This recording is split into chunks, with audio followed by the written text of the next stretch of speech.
Hello and welcome to the NIGP webinar, 5 Mistakes You Might Be Making in Your RFP Evaluations and How to Avoid Them.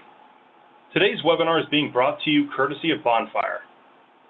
For those of you who have attended NIGP webinars in the past, you know that from time to time we ask someone from outside NIGP to provide their expertise and unique insight into an important issue we want to highlight to our audience.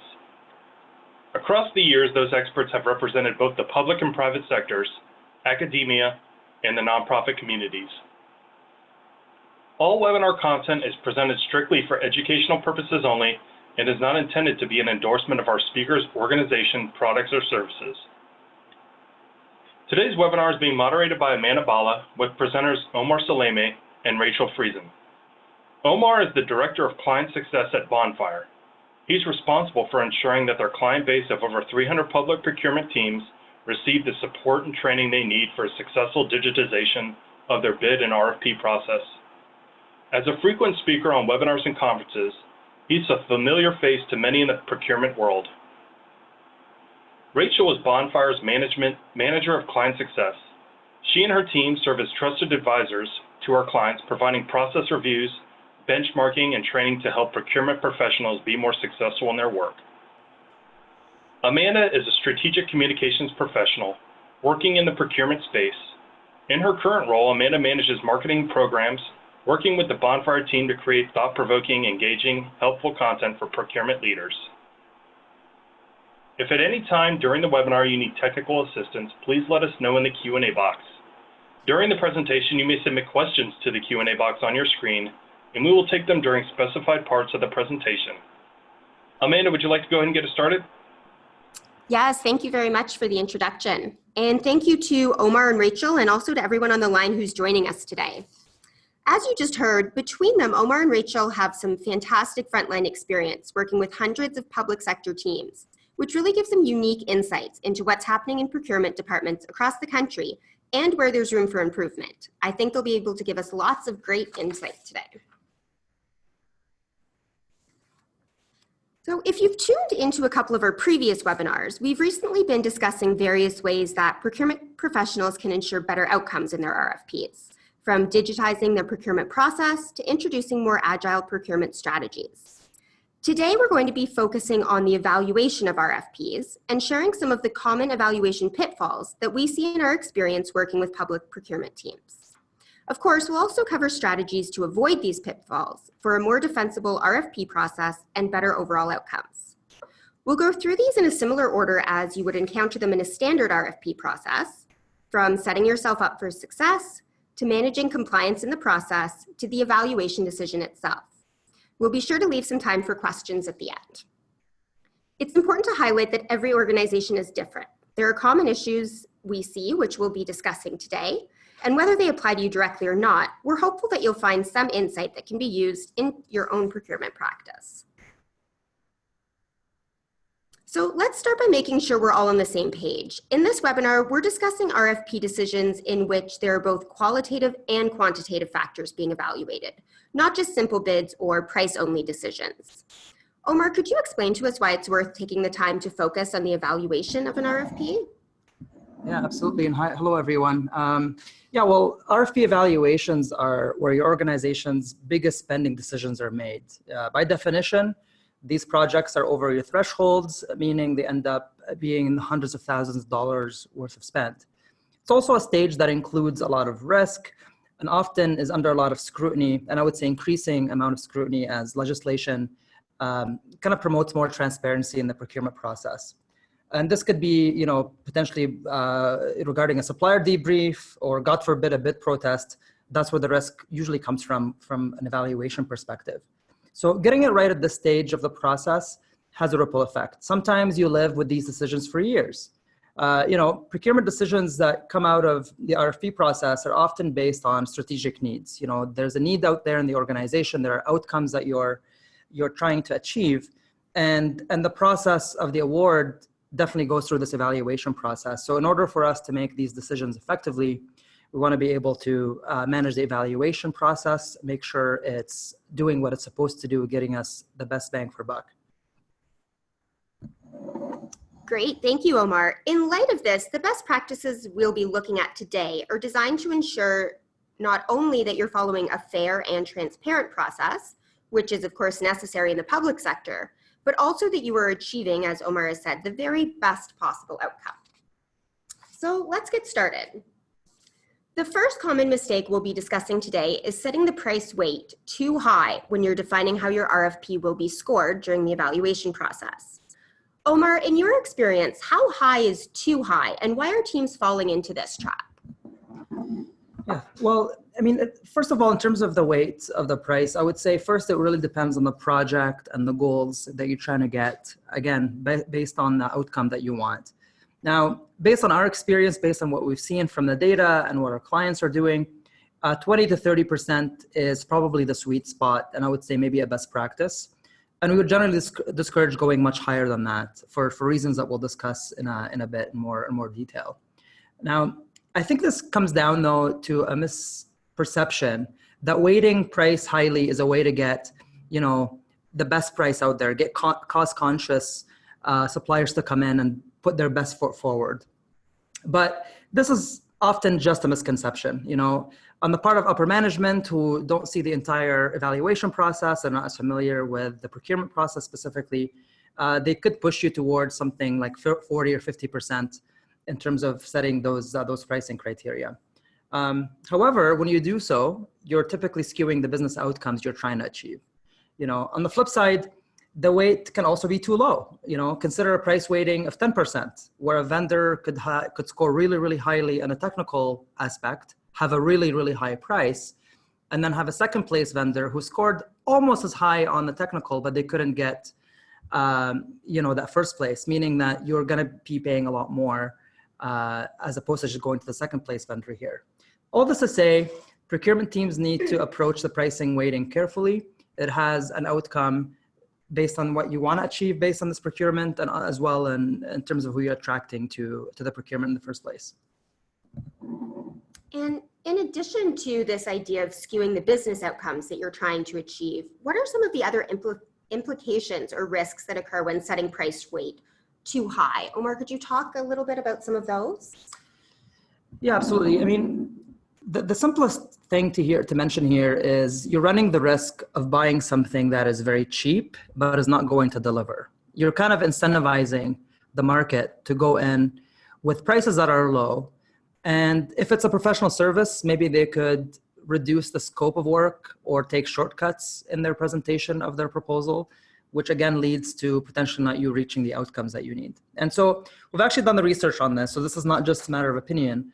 And we did this on thousands of RFP decisions. And we're seeing that just a 15% change in the price weight causes a huge difference in who the first and second supplier ends up being in terms of rank. And we have some numbers here on the screen that you could refer to. And what that shows is decisions are quite sensitive to the price weight. And in RFPs where qualitative factors are being evaluated, you probably don't want the price to be the deciding factor of who gets first and second place. So we can definitely see that price weight definitely makes a large impact on decisions. Rachel, in your experiences, are there any other associated risks with this? Definitely. Another unintended consequence of this is that vendors may choose not to participate or bid at all in the opportunity if the price weight is set too high.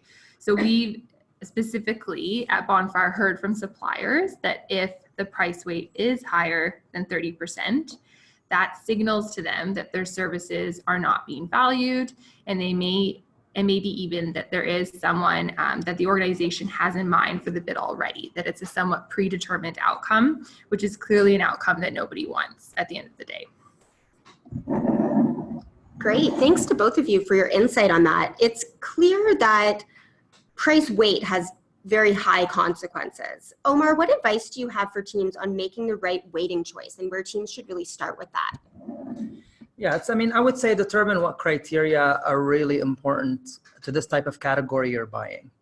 And you could do this through several ways, but really it involves a lot of question asking and getting people to really think about the criteria. So you can ask questions like, what are the criteria that if properly met by the winning supplier, and if they were to deliver on those, that would guarantee success for this project, or this outcome would be more likely to be met.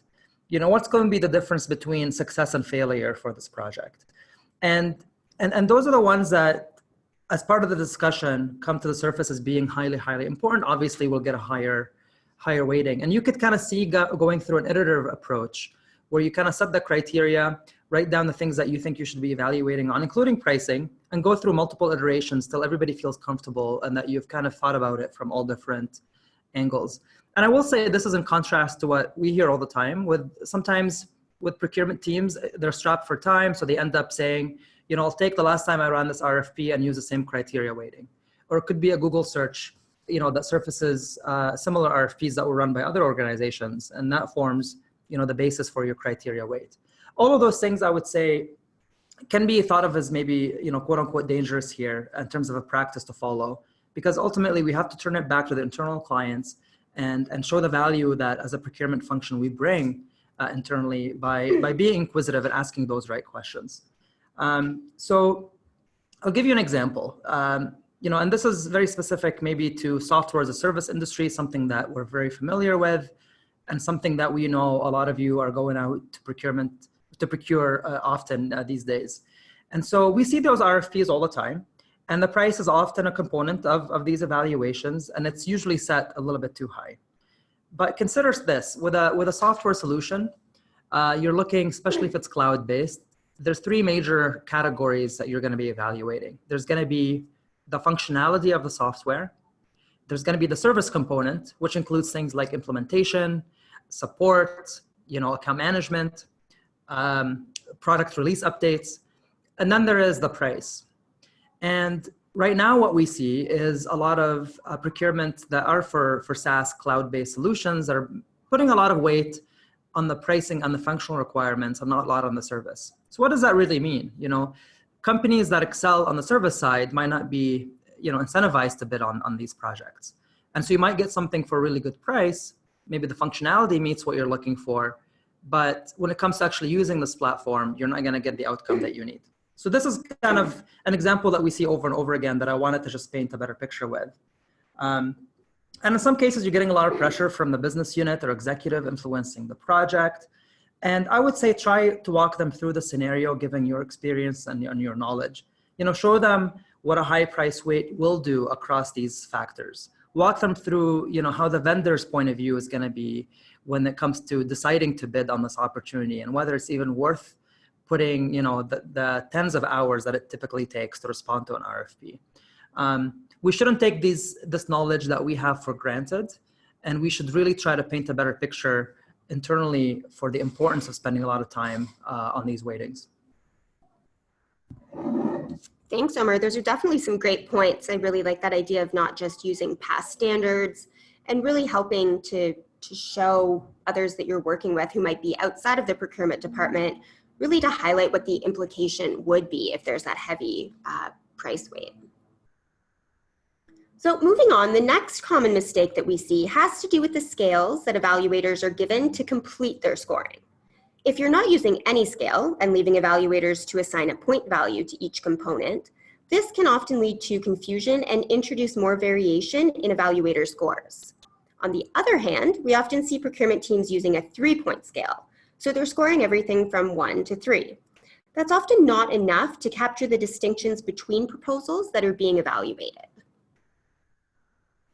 Rachel, have you seen evaluation scales cause problems for an evaluation committee in the past? Definitely. And the slide in front of you, technical proficiency, that probably visualizes a scenario that we do see across the board commonly. So for example, here, there's a lot of subjectivity that the scenario creates at the end of the day. So you can imagine these 3 stakeholders have been assigned to score the technical proficiency component of a submission. And they're provided the context that it's out of 60 points, the score that they need to provide. So what really is the variation here if you have one stakeholder that's potentially scoring that supplier a 40, you know, maybe another one that's a 50 here, another one that's a 55, when you actually could bring this forward to looking at the context they provide in their scorecards, or at a consensus meeting, they may all have put that supplier into the exceeds expectations category. So what really is the definition between differentiating to 45 to a 50? And they don't really have a legend at the end of the day to look back towards, or reference, I should say, to clearly provide context and color for their score, which always can lead to a less informed decision for scoring, and lack of defensibility later on, as we know, creates problems. So that's definitely what we see, is they don't have a clear legend that's established across the organization or a matrix for scoring. And then there's relativity and interpretation from opportunity to opportunity for how many points are associated with that section to score. Great. So keeping that in mind, what's the best practice for setting scales that are very clear to evaluators? What we definitely recommend, and at the end of the day, we always recommend that you take any advice we have back to your organization, align it with your process, but that you have scales such as a 0 to 5 or a 0 to 10 scale that is essentially established and isolated from a specific opportunity. So what I mean by that is some of the more sophisticated organizations and established organizations we've worked with, they might have a 0 to 10 scale that is consistently referenced across the organization, regardless of the opportunity type.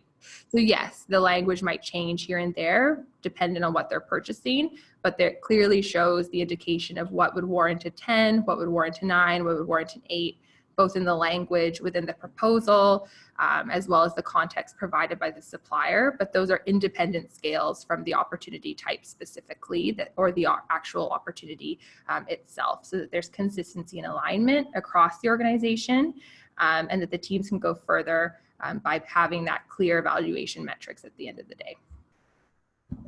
And I'll just add to that. Another best practice that's related to what Rachel just mentioned is having a kickoff meeting before the evaluation starts, whereby you kind of explain that, a 5 out of 5 means 6 years experience or above in this project. And just to kind of get everybody on the same page before you start the evaluation.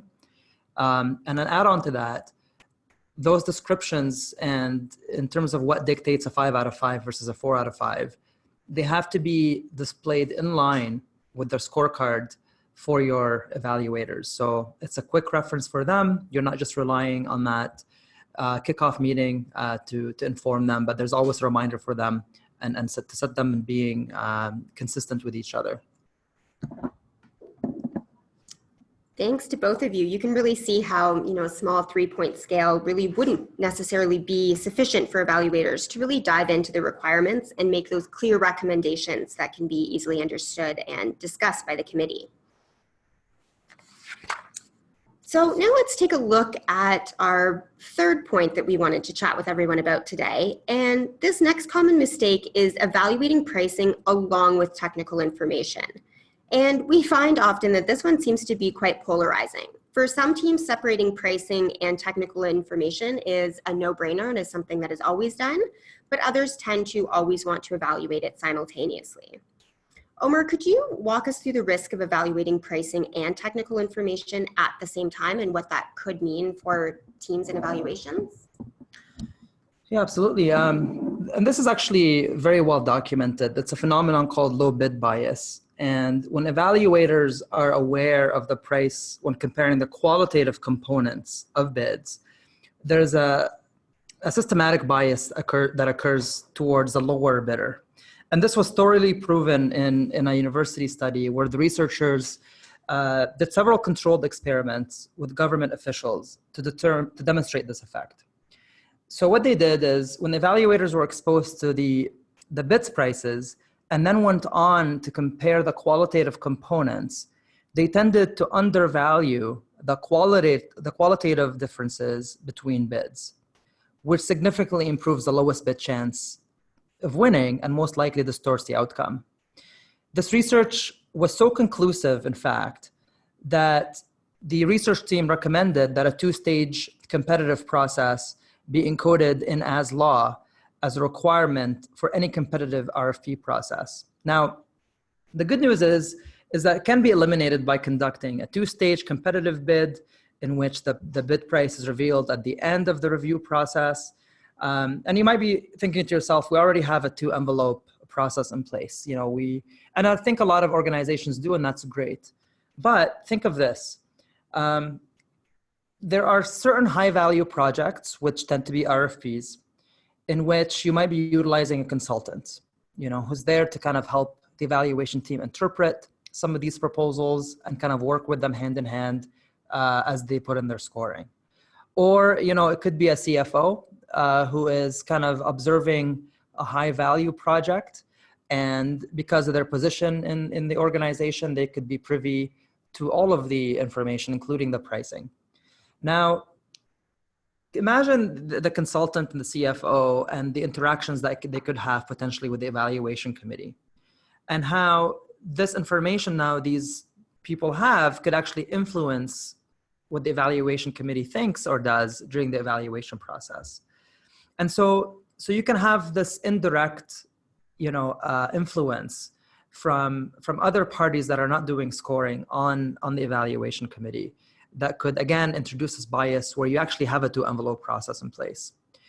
So I mention this because in our opinion, and this is what a best practice is, the pricing envelope should only be seen and be, under the privy of the procurement department. And that's it. That's the only person who gets access to it.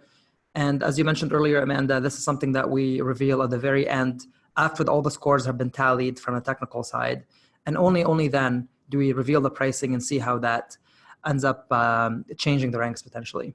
So I just wanted to highlight that fact that there could be indirect influence there, even if you have a two-envelope process. Great, thank you. That's definitely some very interesting information and really adds another layer on how pricing can really have an impact on evaluations. There are a couple of you who are asking for citations and some information for that study, so we'll definitely follow up. For those of you who are wanting that, we'll follow up after the presentation and provide that to you so you can take a deeper dive into that or possibly share it with your colleagues.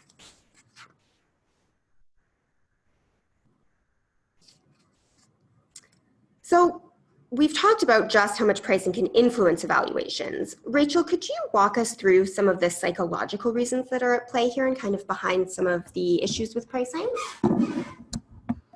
Yes, so there are a few reasons for this.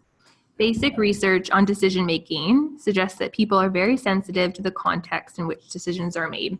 So for example, price is much less ambiguous and has clear practical significance, more so than a bid's qualitative components, like, for example, past performance.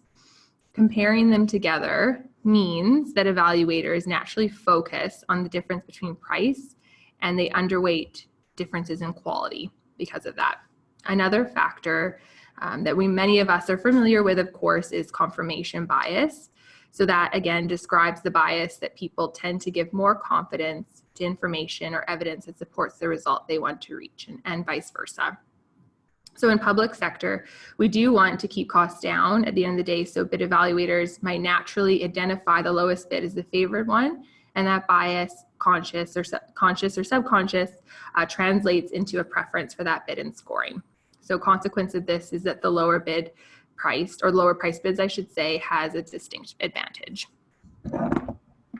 So with these factors in mind, how do teams go about separating pricing stages? Yes, so practically, of course, this can look like a staged evaluation, as many of you on the line are familiar with, I'm sure. And so that can, of course, look like a couple different things. Evidently, you may separate the evaluation period by individuals, or stage what is viewed, and by that I mean viewed as components of the bid proposal overall and into different chunks of time. So for example, maybe it makes more sense for subject matter experts to review technical information and for the purchasing team to review price. And so that would be a separation of stakeholders. Maybe there is, for many of you, an overlap in stakeholders. So the experts on your end would be reviewing both the technical information and price, but you may actually only give the subject matter experts access to their scorecards for the technical component, and then you may revoke, I should say, access to their scorecard for technical, and then provide them access to score pricing, and it's in siloed chunks of time at the end of the day. So those are some of the ways we see via stakeholders or via staged evaluation in time and scorecard.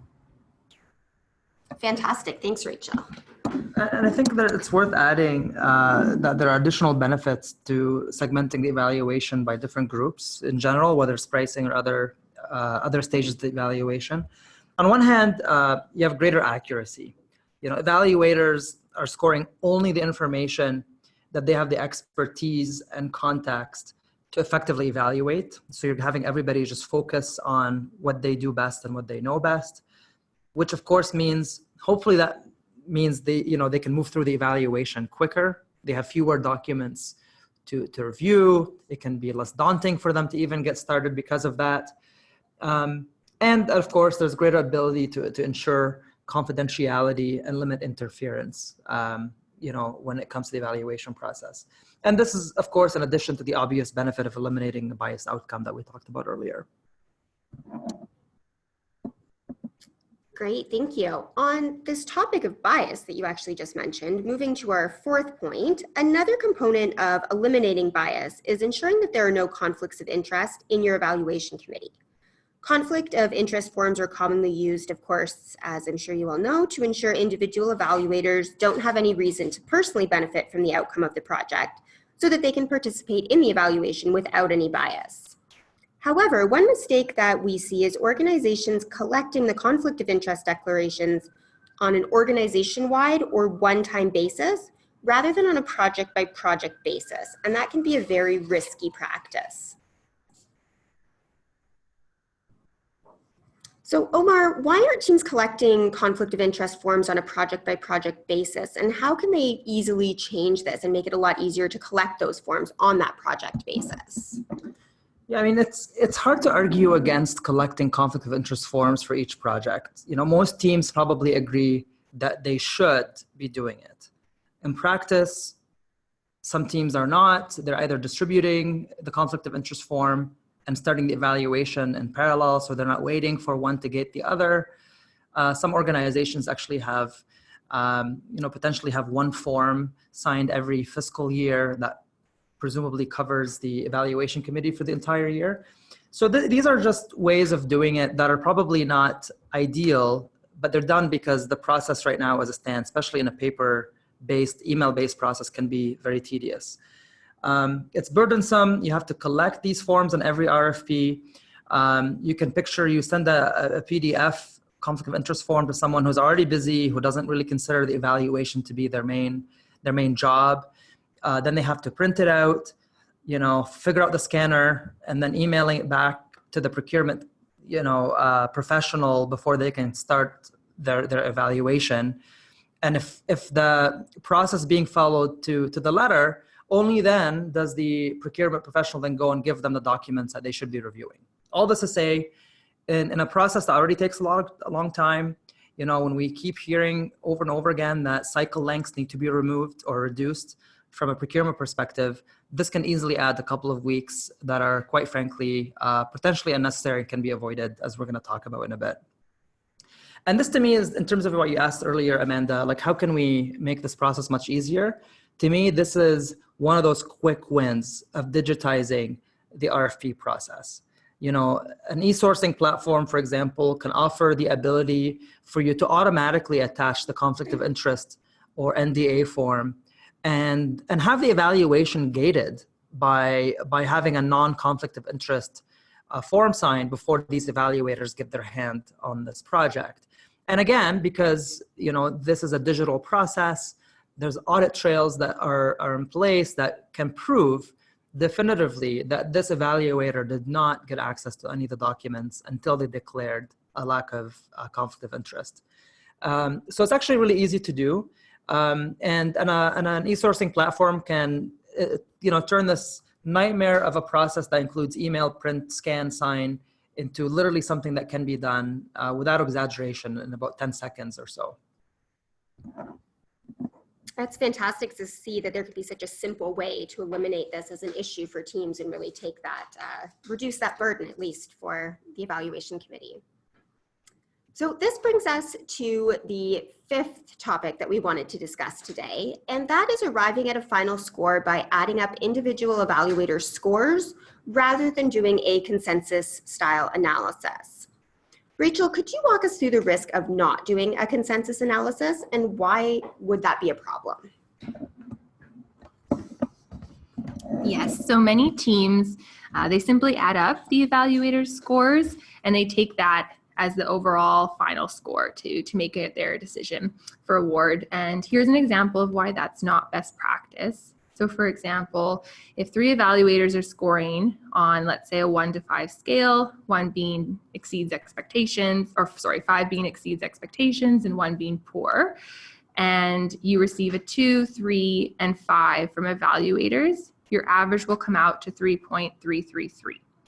But when you look at the individual scores, 2 is not good and 5 is exceeds expectations. This suggests that there's something going on, either a misunderstanding or a pretty significant disagreement.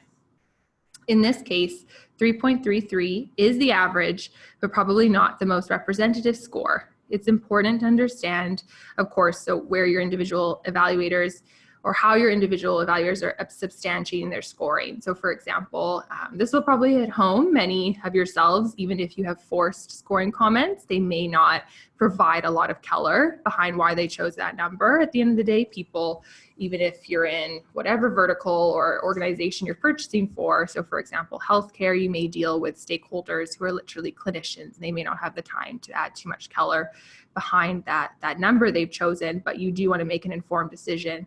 That's where it's really important to layer in potentially a consensus meeting or consensus component to your process. Otherwise, your evaluation scores and subsequently your choice may not truly be representative of what your evaluators intended. And in your past experiences, what are the common reasons evaluator scores would differ significantly when going through the evaluation process? Definitely can range. I'm sure there's many anecdotal stories many of you can think in your minds too, when there's been a consensus meeting or lack thereof, and you've had to have evaluators substantiate why they chose, and it can be everything from an evaluator missed a component of the proposal, they misjudged or misinterpreted the marking scheme, going back to our previous point. They brought a bias or an external information into scoring. So because there is always a range of stakeholders, they may not, at the end of the day, also all be subject matter experts. So there may be a range of depth of knowledge in the team, and that needs to be, has a dialogue or should have a dialogue surrounding it to substantiate the overall decision. And what does consensus analysis look like based on your experience? Yes, so we meet less and less in person nowadays, and of course Bonfire facilitates that new norm, but most commonly it is in the form of a meeting, but it could also be done on an ad hoc basis in which the buyer identifies a major discrepancy in scoring. So let's say over a variance of 30%, for example, and then they give their evaluator, each of those evaluators, a call, or the outlier a call to substantiate their score further. So typically evaluators score individually and then they come together to have a moderated discussion and come to a consensus score. But we find it's also best practice that the individual scores initially are preserved, and then you have an overall consensus score that overrides potentially the weighted average. So there is a clear audit trail of what the scoring was from an individual perspective, and then the agreed upon consensus score. But other organizations have chosen to also go ahead and have their evaluators individually adjust their scores if potentially there was that scenario where they actually missed potentially a component in the proposal. So it does range from organization to organization, but whether physical or via call, there usually is a conversation or dialogue that does need to take place. Perfect. Thanks, Rachel, for all of that background. So just to add some additional context to this discussion, we took a look at the data from our soon-to-be released State of the RFP report. And so what we did was analyze over 6,000 RFPs that were conducted in the past year by public sector organizations, and we took a look at patterns in evaluator scoring. And so from what you can see on the screen, we can see that 37% of RFPs feature a lack of consensus. And that's what we've defined as when any two evaluators' scores for a given criterion differ by 30% or more. Additionally, 45% have only a soft consensus, which we've defined as any instance when two evaluator scores differed by between 10% and 30%. So it's obviously no surprise that evaluators don't often agree. We're all coming from different backgrounds, different perspectives, but it really does place an onus on procurement teams to ensure that the final decision is very well documented. Omar, from a documentation and risk reduction perspective, why is doing a consensus analysis so important? I mean, especially in this climate, and what I mean by that is this legislative climate that is moving towards more transparency. Adding up the scores and just leaving it at that without a follow-up discussion is rarely enough. Debriefing requirements are increasing, as I mentioned. We're seeing legislation changing more favorably towards increasing transparency, which leads to higher scrutiny from suppliers, but also citizens at large and the public. So all of these reasons, we shouldn't just kind of take the scores at face value and not have a follow-up discussion. Now, our fees by nature are complex to evaluate. There's a good chance that in a typical group of 5 evaluators that we do see at RFP, that someone might miss a certain section in a response, leading to unfair scores for that section and that criteria. Now, consensus meetings can help in mitigating this by allowing a second review of the comments and the scores to make sure that all the details were caught by the committee. And you can think of it as like a safety factor that you can put into place by having now 4 or 5 people go over their scores and why they put the scores the way they are and have to justify them, which could lead to, again, better, more detailed evaluation of the proposal during the consensus meeting. I've heard stories of people opening up the documents of the proposal and scanning through them again. And that could potentially influence the decision of who to award to. Now, I want to actually bring this back to a real example, something that there's a recent case actually that I think surfaced just last year, and it was with the government of Yukon, which was challenged by an unsuccessful vendor. Now, when it came to this bid protest, they evaluated and saw, how were the evaluation outcomes arrived at. And one member of the evaluation committee had been keeping, handwritten notes while they were going through the evaluation, notes that were not, very detailed in nature. And because of that, they were not, and by they, I mean the government was not able to sufficiently explain why they chose the winner that they did. And as a result, the government had to pay out $336,000 in lost profit to the losing supplier. So these things are really, really important. And we obviously want to, mitigate from this kind of extreme scenario. But it's important to be able to be transparent about your evaluations and how and why those decisions were made. And ultimately, that consensus meeting is kind of your last checkpoint before you go into contract negotiations. So those are really, really important. Do book the time in your calendar and bring people in with the idea and understanding of how important that discussion is. Well, we can certainly see the importance of making decisions by consensus. Rachel, can you share some best practices for running productive consensus meetings? I know it can sometimes be difficult when there's so many people in the room all providing different opinions. Yes, so my first point may sound slightly obvious, but the reason that we do recommend that evaluators do their scoring and record comments in advance is because at the end of the day, if a stakeholder is aware that there will, no matter what, be a consensus meeting, that may mean that they may not do full due diligence of the proposals prior to that meeting. So that should definitely be an enforced part of the process, that they not only score, but they add enough color in to substantiate their scores overall in advance. So that as a facilitator, you can identify the areas where there is disagreement and focus the discussion around those areas, avoiding a lot of wasted time going over areas that everyone already agrees. So you can just think from a project management standpoint, you'll need to give yourself some time to look at the areas where there's discrepancies, bring those to the surface. You can create a really well-rounded meeting with focus points to talk to. It also helps to determine the level of agreement needed in advance. Is everyone coming to a full consensus? Is that a needed part of your process? or are you looking to get a certain majority at a certain scoring point? As we can see in the diagram, there are different areas and levels of consensus. So for yourself, for your opportunity and your scoring committee, it's determining what's the needed level relative to that criterion and relative to that opportunity. And of course, during the meeting, ensure everyone has the opportunity to share their perspective or response. As a facilitator, it's important to ensure that the loudest voice doesn't drown out other opinions, set a tone of listening and discussion. At the end of the day, there's a reason all these stakeholders are invited to score on the opportunity. So it's very key that every single voice is part of the discussion so you have the most informed decision overall. A well-run consensus meeting is not only a place to make a decision, of course, but it can be the start of a change management for a project. Stakeholders spend time and should spend time at the end of the day hearing each other's perspectives and priorities and ensuring there is buy-in from all parties. And then, of course, laying the foundation for a successful outcome once the vendor is selected will be that much easier with this meeting aligned along these priorities in this flow.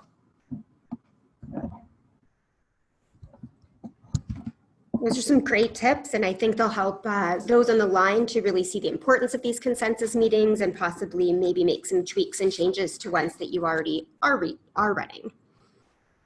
So we've reached the end of our top 5 most common mistakes, and we have one additional best practice that we wanted to share and discuss today.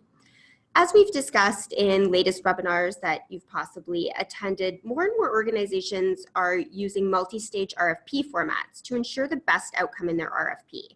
Whether it's agile procurement methods, competitive dialogue, negotiated RFPs, the goal of these more flexible formats is really to reduce guesswork and provide opportunities for vendors and procurement teams to arrive at a better outcome.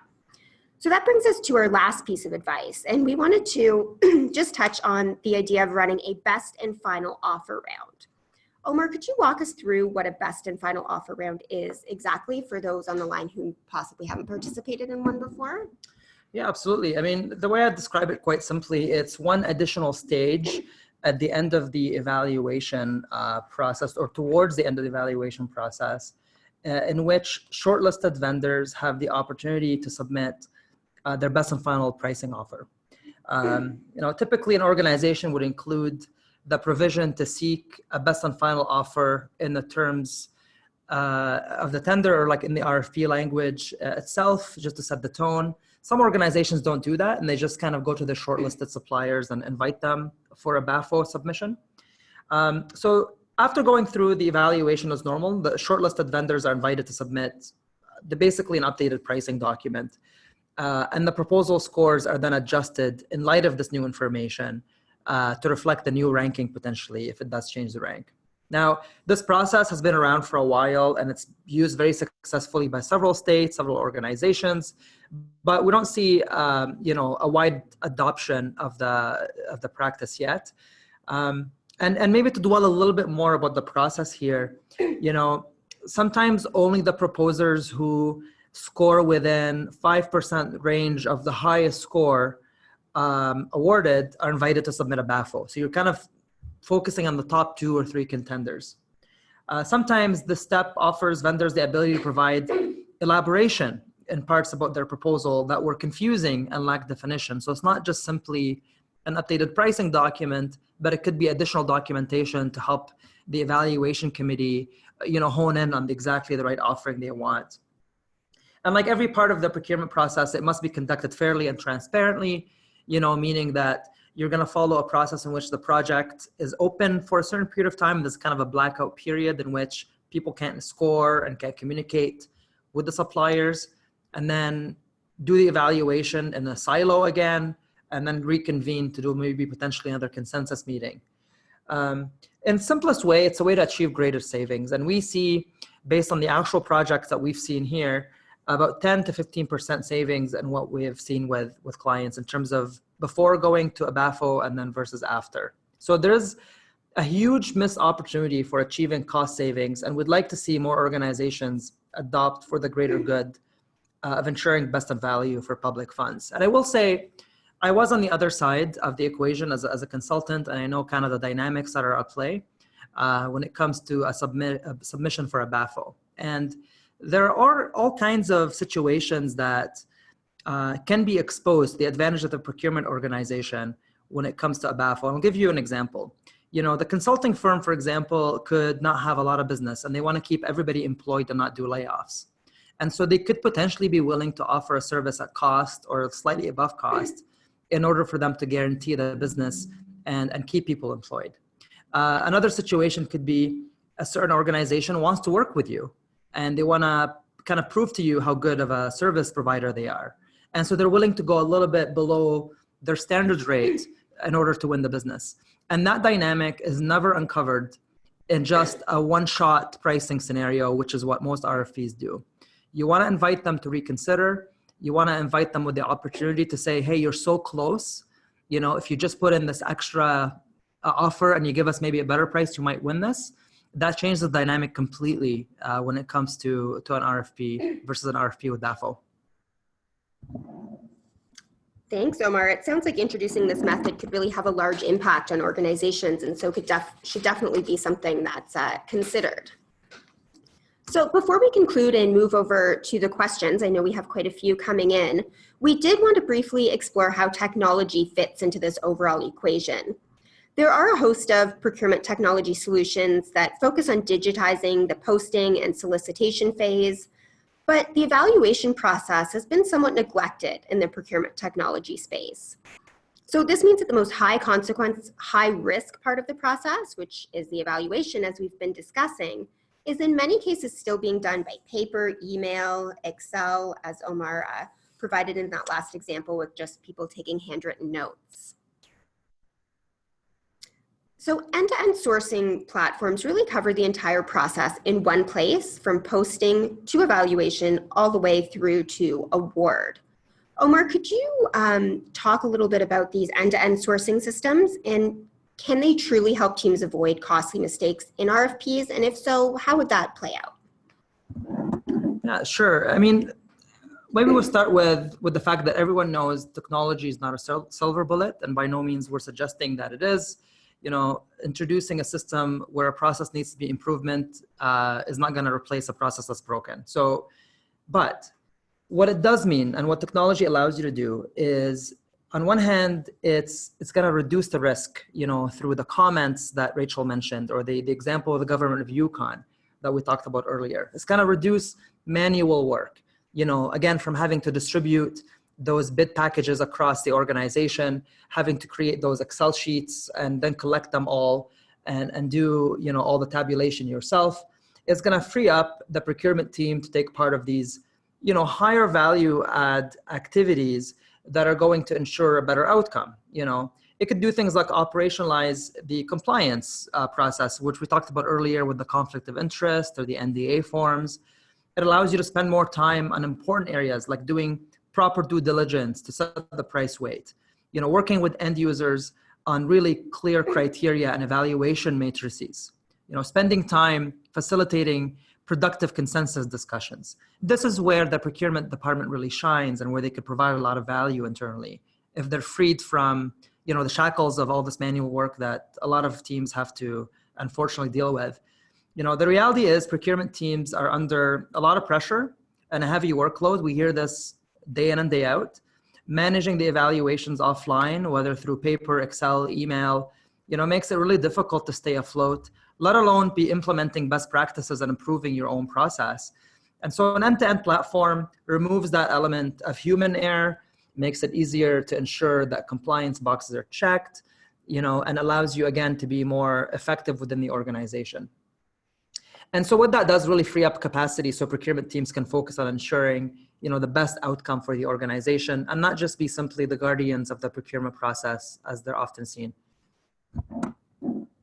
Well, definitely we can see how technology can be of assistance throughout the entire process.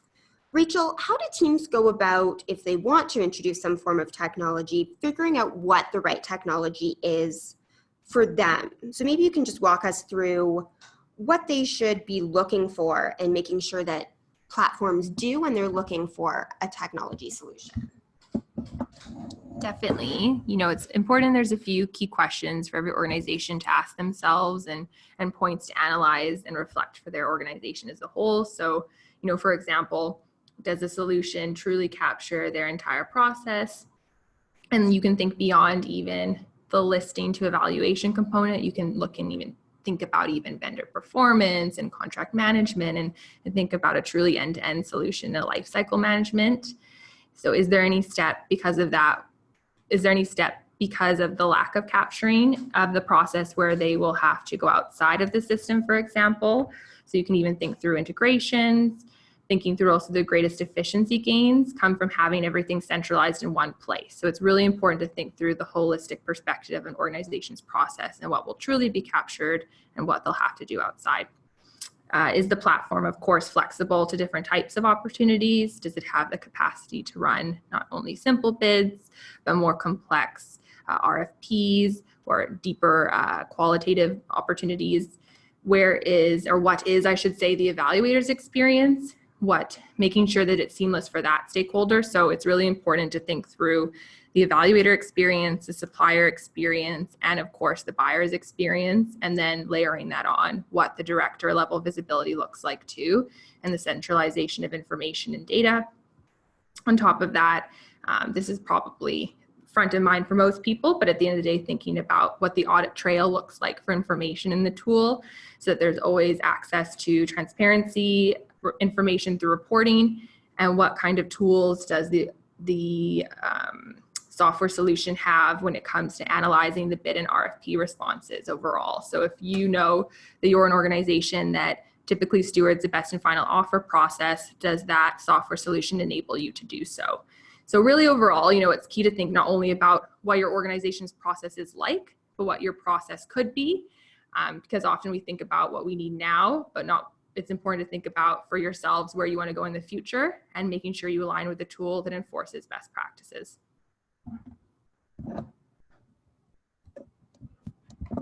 Thank you. So that actually brings us to the end of our presentation. Thank you to both Omar and Rachel for the great insights.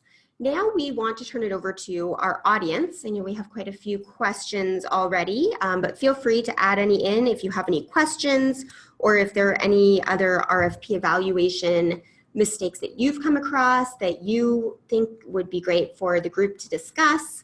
So we'll start with the questions that we have, and then just feel free to keep typing them in as you think of them. Thanks, Amanda. So our first question, in my state, we're required by law to weigh pricing at 30% minimum. Do you see that as an issue? I'll take that one. I see it as an issue because of what we just talked about earlier. I mean, when it comes to things that we're going to be spending potentially hundreds of thousands of dollars on, to have a very simplistic approach of saying this is what the weight has to be is exactly that. It's too simplistic. We are, again, trying to achieve strategic outcomes for the organization, in this case for the state, and there's real implications behind setting a price weighting, as we talked about earlier, that could either eliminate competition because certain suppliers see that as too high or too low. It could incentivize the submission to focus more on pricing rather than maybe the functional requirements. So in a nutshell, yeah, I mean, those are the reasons why I think there's probably not a good idea to have an overly simplified approach to weighting. Do you publish weighings at the time the RFP is initially released? I can tell you what the clients that we have do, and I'd say 90% of them, yes, they issue it as part of the RFP documentation. The RFP will have the criteria detailed in there along with the weighting of each one.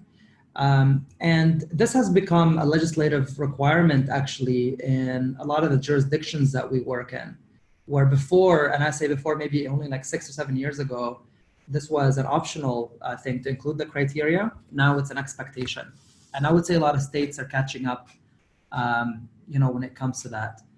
So it is published, and I think it's a good idea because, again, it gives the vendors an idea of what you're focusing on, because suppliers are very complex and they could do a lot for you. And by telling them these are the areas of importance for me, and we're looking, for example, at a professional services contract, they could really cater to the RFP and the resources internally to be able to meet the requirements that you're asking them for, and put the exact project team in place, for example, should they win the RFP. So for those reasons, I think it's actually a best practice, and where legislation is going is exactly where it should go, for the reasons that I just mentioned. Thanks, Omar. Is there a maximum weight for price that you would recommend being observed? Yeah, I mean, okay, again, it's tough because it really depends on the project. I'd say if you're looking at professional services, IT type of projects, I would not go above 30%, 25% even. But I would also caution in not going anywhere 10 or below, because again, of the example of you can have somebody win based on technical requirements only, but have a really, really high price, then you have to pay them. So there is that sweet spot, which we've kind of spoke to already in our data that we've seen. And I would say between like, call it 20 to 25 is kind of the sweet spot that we've seen. But again, it goes back to the discussion that you should have internally for what you want the outcomes to be. Is it best practice to evaluate pricing individually as a second step after the technical factors have been evaluated and scored? I'm just hanging up here on the individually part. Now, the best practice is to have only one person do the pricing evaluation, and that person to be a procurement professional who happens to be running that project, and only that person is doing it. Now, whether it's serial or in parallel, I think if you are giving the evaluation to only the procurement professional, then you can absolutely do it in parallel. I mean, there's nobody that you're going to trust more with this process than the person running that project. And so we don't want to suggest that a staged approach forces you to kind of do the technical and then the pricing. It does help, but definitely you can do it in parallel as long as the other evaluators are not privy to the pricing information.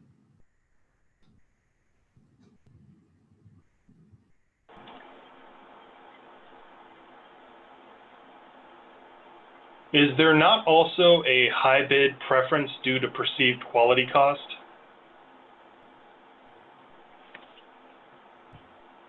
Yes, 100%. I think that's what goes back to the end-of-day confirmation bias. If you're, let's say, and again, I'm putting myself in the people's shoes, potentially I shouldn't be, but if you're a stakeholder and you know maybe the lay of the industry when it comes to bid proposers at the end of the day, you may assume who the highest bidding proposer is and actually have a bias towards that offering as well, because you associate that with value. We know at the end of the day, it's not always the case either. So 100% does biases relative to priority.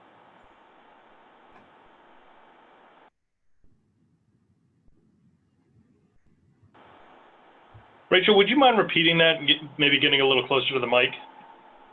Yes, 100%. I'm overly used to being heard wherever I am, so I need to talk up.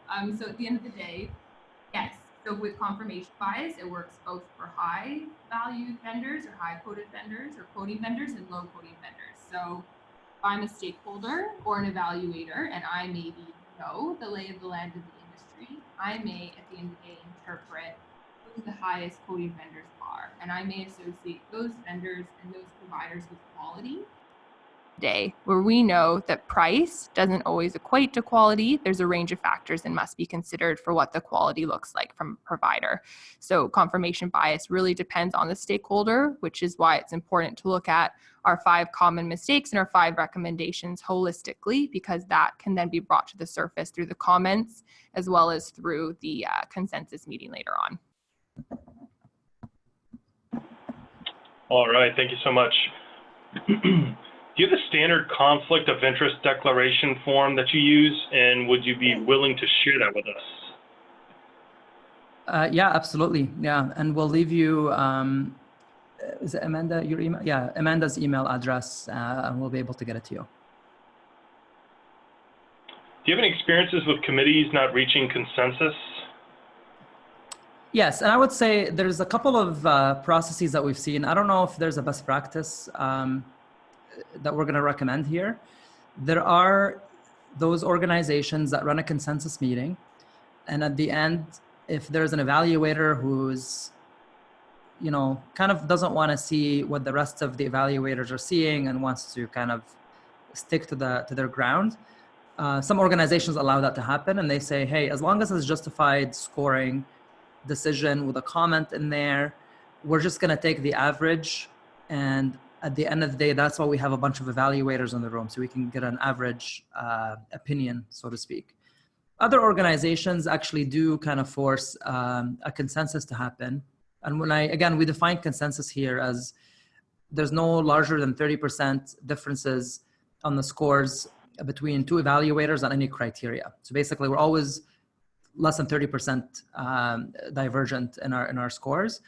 And some organizations kind of will not accept a committee not to have that kind of lack of consensus going into awarding and then contracting.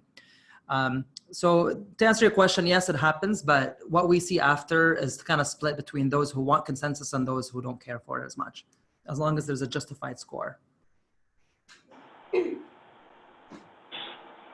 you have any tips or tricks to assist evaluators on how to document the proposal's strengths and weaknesses that focus on the evaluation criteria? So we have quite an experience with that. For one, again, back to the e-sourcing platforms, a platform should enforce a comment to be put in. So at one hand, you are saying, this is not an Excel sheet. I need you to put a comment and justify your score. That's just the very beginning of what we expect. In terms of, kind of coaching them, we talked about that kickoff meeting prior to the start of the evaluation. And this could be as simple as a conference call. It could be as like a go-to webinar, just like we're doing right now, in which you're kind of going over, the criteria, the level of detail that you're expecting. To give you an idea, we see an average scoring comment to be between 10 and 12 words. And we also supplement that with a drop-down menu of options that are more generic, like exceeds my expectations, not enough detail, that kind of a thing. And so you can kind of use things to force them in that way. And if you're using Excel, you can create a drop-down menu of options that they can choose from in addition to putting a comment in place. But I would say in terms of a recommendation, definitely get everybody on the same page with the kickoff call, and then supplement that with clear scoring instructions that are right next to and in line with the criteria that are being evaluated, just to remind everybody we need a description for the score. You just kind of you got to do this in all these different spots just to remind people in case they forget. I'll just add to that too. I always find at the end of the day, when you're dealing with people, it's best to almost point, leave nothing up to interpretation. So some of the most thorough scoring matrices we've seen, they'll have the scale, they'll have the main term that aligns with that numeric number. So maybe 10 equates to outstanding. And then there's maybe even up to 20 additional words that are essentially expansion on the outstanding, so that there's nothing up to interpretation. So what maybe Omar would call outstanding, maybe I will call that proposal terrific. But as far as the 10 is considered, they're the same. So that's really key. Drill down as deep as possible, get as granular as possible, so that regardless of verbiage and what's comfortable for the evaluator, it's captured in the scale. And I would say if that seems like a daunting thing to do in preparation for the project, just remember, this is what's going to determine who the winner will be. All the work, the scoping exercise, gathering the functional requirements, all of it leads to a bunch of criteria that will be evaluated and then weighted and scored. And so it's definitely worth the effort, especially on those higher value RFPs. Does the online platform at Bonfire enable the master scores to be changed and documented based from the discussions during the group evaluation meeting? Yes, absolutely. Yeah, this is, some processes, as I mentioned, require the procurement person to basically have total control over the scores and change them. And we allow for that, and we do record who made that change and what the new score is. So yes.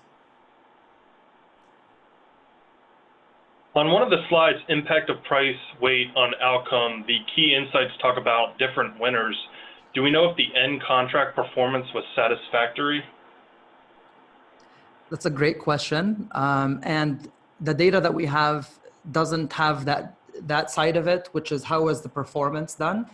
But you're hitting on something that is something that we talk about all the time here at Bonfire, which is, closing the loop, as we call it.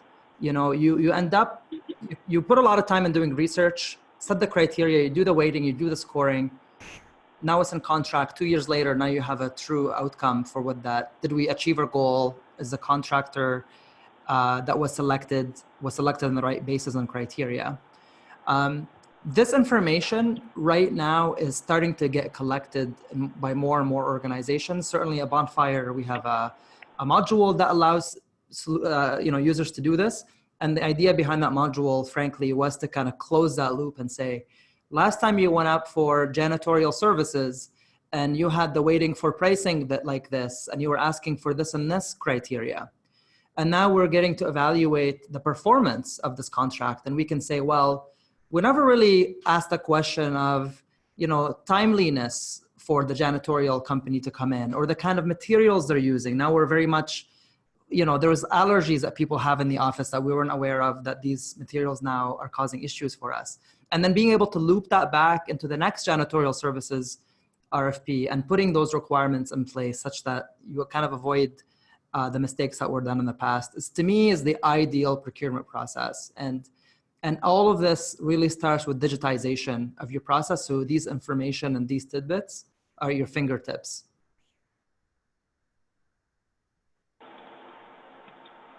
Thanks, Omar. Have you ever encountered a situation where the lead department does not accept the vendor with the highest score and wants to award to the second highest score? I'm trying to dig deep into my memory here if I've heard of something like this. I know there is sometimes a bias towards the incumbent. And whenever there's some tension between the procurement function and the internal client, usually it's around that. They kind of have this familiarity with the incumbent. They want to make sure they work with them again. And that's okay that there's disagreement. I think the value of the procurement function is opening up the eyes of the organization and showing them there's other suppliers on the market. The market landscape is changing all the time. What was true 5 years ago may not be true today. So I've heard of tension like this happen. I'm not sure if it was exactly first and second place, but I think, if I were in your position and that's kind of what you're encountering, I would just kind of point to what we said earlier. The value of procurement departments is to kind of show you what the market has to offer, and that comfort that you have with the supplier will be there in a couple of months once we start the new contract with the new supplier, and they might be even better. But yeah, I guess that's the extent to how I can comment on this one.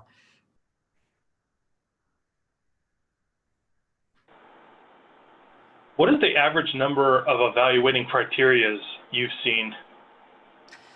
Great question. And I will say this is a plug for RFP benchmarking study. And we're actually crunching the numbers right now for this. We do this every year. I would say depending on the category of project, but if we're going to say RFP overall, if I'm recalling our 2019 or 2018 numbers, it's between, I believe, like 6 to 8 criteria for an RFP.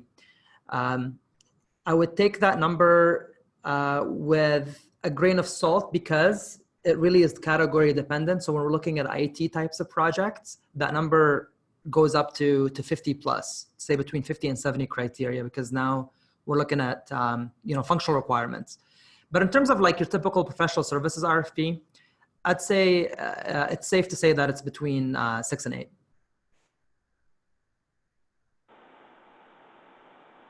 If proposers include their pricing on their proposal documents, how do you share the proposal documents with the evaluation committee while also keeping the pricing confidential until the end of the review process?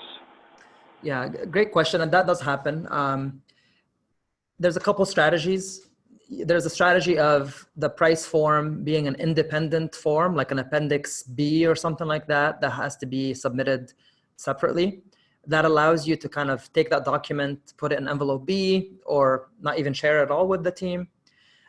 If they somehow include the pricing as part of their technical response, we have a lot of procurement professionals that we deal with that actually scan through the documents to make sure there's no pricing included.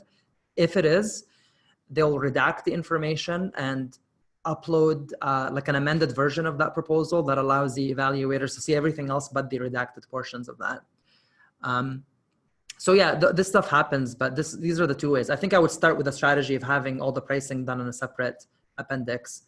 Hopefully that will get the suppliers to go that route instead of including it erroneously in the document itself. Nitpicking of scores seems to be a common reason for a protest. Are you aware of any other evaluation methods other than assigning numeric scores? Oh man, I am aware, and I'm not sure I agree with them, to be honest. I've seen like the 5 stars, 4 stars, or like happy face, sad face. All of those seem good on the surface, but they're highly indefensible. How do you average 3 sad faces and a happy face? And I don't mean this disparagingly, but like we really have to consider what happens after the evaluation and contract is done. And now you have to defend this decision in front of the public, right? Numbers are good because the math and the rules that we follow are constant. Nobody can argue with them. Again, it's an average opinion that we're trying to get as part of this process. And there's a reason why virtually all procurement departments rely on this method, to kind of decide who to go with. So yes, I've seen them, but I would highly not recommend using them. Do you recommend conducting a proposal kickoff meeting prior to the proposals coming in?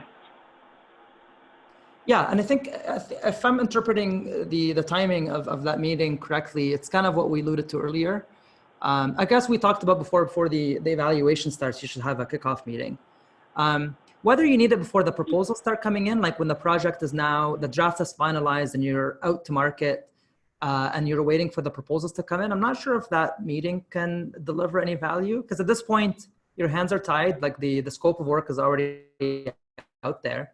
And you don't know what the responses look like. And so I think the natural next meeting would be before the evaluation kicks off. It's definitely somewhat different, but for some organizations, we do see a lot of value if they have a proposal kickoff meeting that's externally facing in the sense of to create vendor engagement. So I would recommend that. And whether it's on a more overarching basis, so for all creating engagement for all of your opportunities for a quarter for the next year, or for a specific high value opportunity, we do recommend running those vendor summits or vendor meetings. And it's been highly successful for the majority of the organizations we have who have that as part of their process. Do you require your committee members to have their score forms completed at the time they enter the meeting, or score after discussions? What's the best practice for this? Oh yeah, that's a good one. Before the meeting happens. And this is where I know where that question is coming from. If you're distributing an Excel sheet, you have no clue, whether they're going to come in with their notes pre-written or not. Again, that's where e-sourcing technology can help. It can actually show you the percentage completion for each single evaluator. And what we see from clients all the time, they'll say, we set a consensus meeting date, but we know only 30% of evaluators are done. And so they basically, call them out on it. And they say, hey, we have this meeting done. Looks like you haven't done it. And we're going to shift it by a week. And please come in with your scores fully completed. Now, the question is, why is that a good idea? And why not wait? Rachel mentioned this earlier. There is a power dynamic in any room when it comes to this, right? Somebody might not be willing or too shy to speak out about their opinion. And they could be the technical expert in the room, maybe because their manager is there. So you don't want to get those dynamics to influence the scores and how they come in. Somebody could be really articulate in the way they kind of present their score and their opinion, or have an affinity to an incumbent. All those things are eliminated when evaluations are done in silo. And then the consensus meeting becomes just a place for discussion to catch potentially certain mistakes, certain sections that were missed, for evaluators to discuss things amongst themselves, but they've already kind of drawn their line in the sand, so to speak, and their position has been there and uninfluenced. And so yeah, definitely do it before. I highly recommend that you don't, let the biases come into play when you're doing them all together.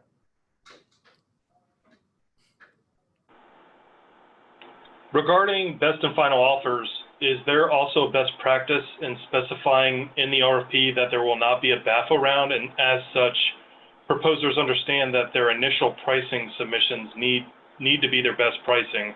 Wouldn't that achieve the same goal? Great question. I think, okay, so this is me giving my opinion here. So I'm not sure the legalities in your state based on whether if you go for a BAFO, you have to include it in the RFP or not. But assuming you have the freedom not to do it, I would not include it. And the reason why it's better to still do it and kind of do it after the evaluation was done is because of the dynamic I mentioned earlier. When somebody knows that they're so close to winning, and this is why you always want to present the BAFO to the top 2 or 3 vendors at most, right? Now it's real. You know, we've made it past through all the different thresholds and all the evaluation criteria, the mandatory requirements. You know, so close we can taste it. And now you can really go and leverage that position that you have as a buying entity to get a better price. That's why we kind of advocate for the BAFO and definitely do it just for the shortlisted towards the end without letting them know that you will do it.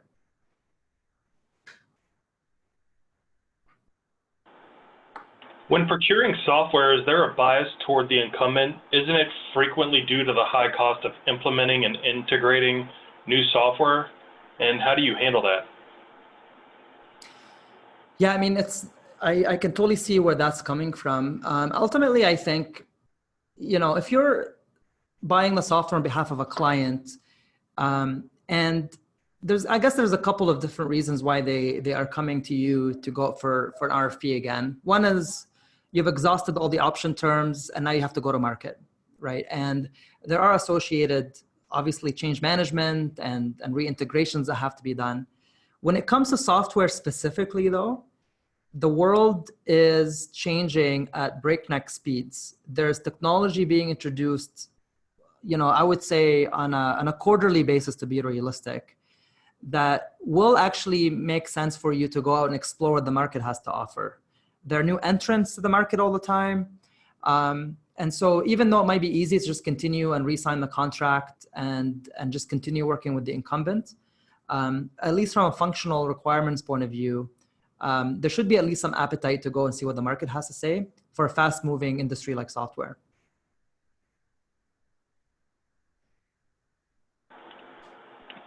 For evaluation teams, do you think it's appropriate to have a supervisor, manager, and/or director on the evaluation team along with their staff? What's your experience or recommendation for approaching this? Going back to, as a facilitator, acknowledging like the loudest voice in the room will create influence and impact. I think as long as the director or manager is able to understand their opinion will, at the end of the day, influence their direct reports in the room.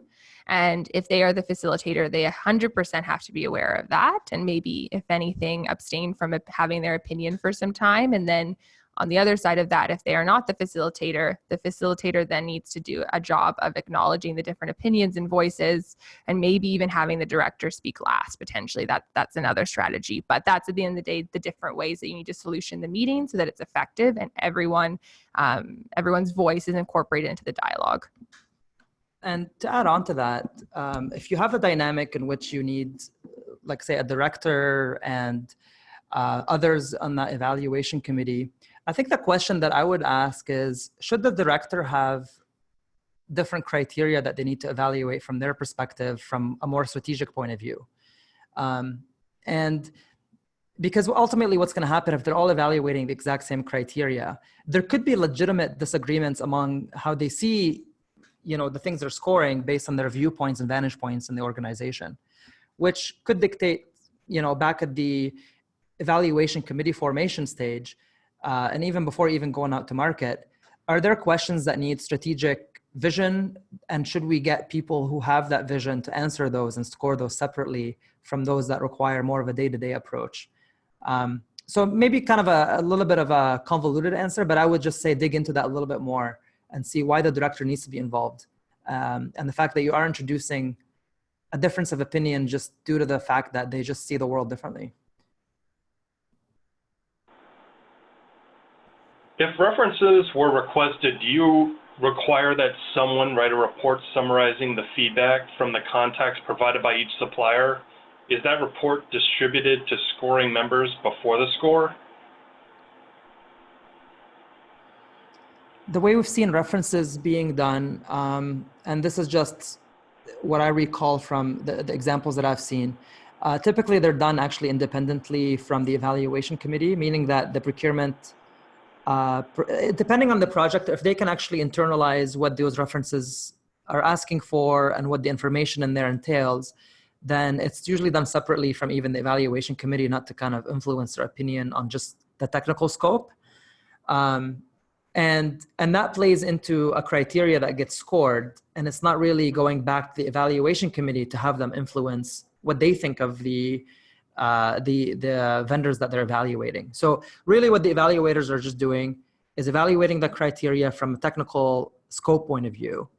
And the other factors that play into it, such as references, sometimes, or I would say mostly done by an outside party like the procurement professional.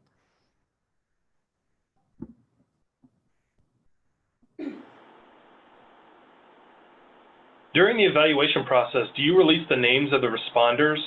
Sometimes it appears that the eval team members give non-preferred responders lower scores so that their preferred responder is awarded the contract. Great question. This leads to incumbent bias, or sometimes not incumbent bias, just a name that they heard in the market that they don't like, right? So I will say that if you're running a paper-based process, that's a very, very difficult thing to do. There is something called like best value procurement practice.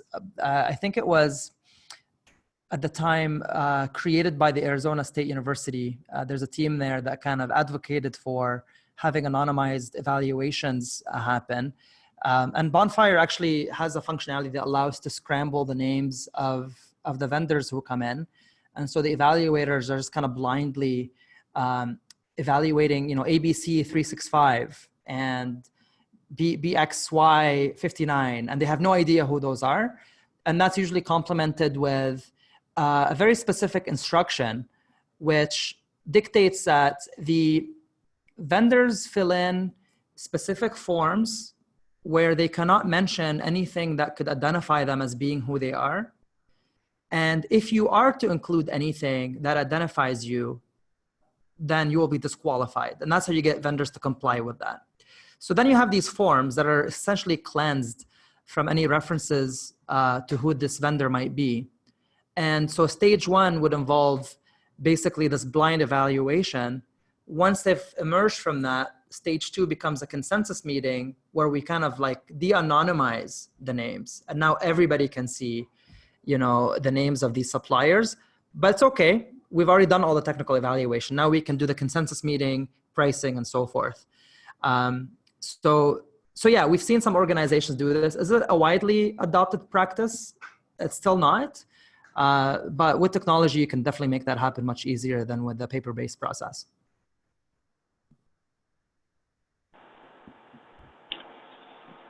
Thanks, Omar. Might a stack ranking methodology in lieu of aggregate total be helpful in eliminating the outliers? Yeah, that's an interesting one too. And we've seen that too, where there's like a preference to rank proposals against each other versus just scoring them. I don't know if I have an opinion on that. I still kind of, I like the idea of the average opinion. Back to if you have 5 criteria that are weighted differently, and then one vendor is ranked 1 on one criteria, which is ranked very high or weighted very high, and then another vendor ranks really high on the other criteria that's ranked really low. How do you average those, right? Like, to me, it's always, we want to follow a practice that allows us to defend our decisions down the line. And the fact that you can't really average ranks, given the complexity of a weighting on the criteria, makes me not advocate for that approach and just stick to the tried and true, score each criteria independently and just average the scores. I see where you're coming from. I'm just looking a little bit down the line in terms of a bid protest example and being able to justify that. Is there any reason why the procurement professional should or should not participate in the evaluation process by being one of the evaluators? Yeah, I mean, I think it's back to the fact that they can see all the information, including pricing.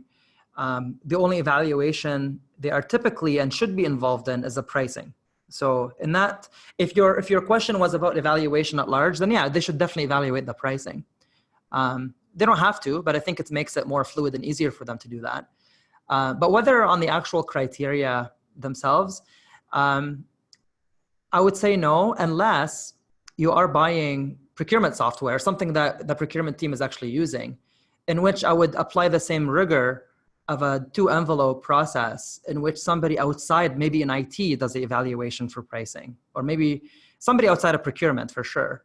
That's maybe the exception, but for sure we would recommend, and quite frankly, we don't see that often at all. Procurement is always never doing the technical portion. They're doing the mandatory checks at the outset and the pricing, and only those two.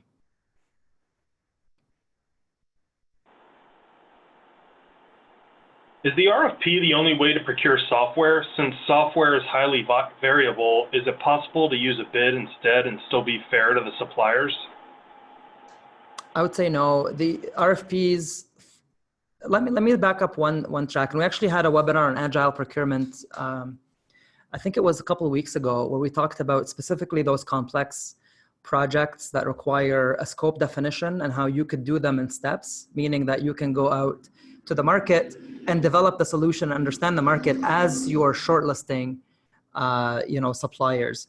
But a bid, I think, oversimplifies, unless the platform or the tool that you're buying is very simple in nature. And I'll give you an example. We use a tool here to remember all of our passwords. And so we have these generated passwords that we use to log into all of our portals. That's a relatively simple tool that you can potentially kind of compare the pricing only, because it's kind of been commoditized. All of the password providers kind of do the same thing. And so there might be just little nuances here that distinguish them. So it really comes down to pricing. But any real software that's going to be above the threshold, by definition, will be complex enough that you need to have, more of a functional requirement approach. And I would also argue on the services front, really focusing on who will be supporting me to use this. Am I going to be well trained? Is the implementation process well thought of? All those things determine your success in implementing the software and using it. And so that's why I think there has to be more dimension than just the price.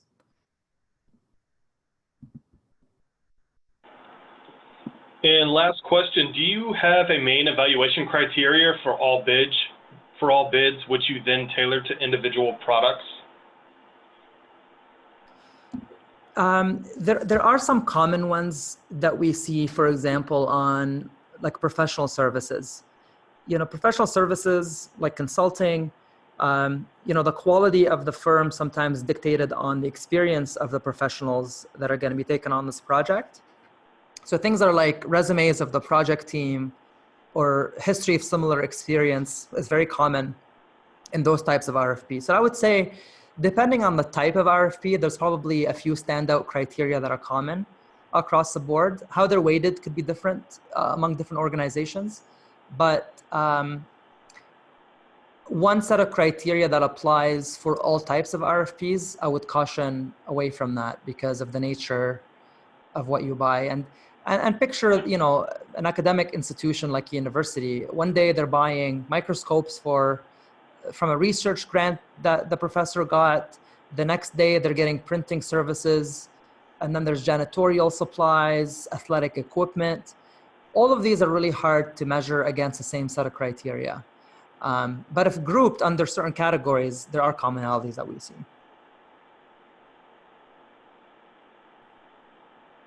Thank you, Omar. And it looks like we're almost at 3:30, so unfortunately we will not be able to get to all the questions. Looks like we have about 8 left. We will, however, download these and send these off to our Bonfire panel for answers, and then we will send this back out to everybody that registered.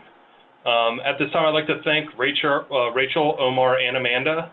I hope everyone enjoyed this webinar. Please take time to fill out the evaluation survey. A link containing the survey and a recording of this webinar will be emailed to everyone tomorrow. Thanks again and have a great day.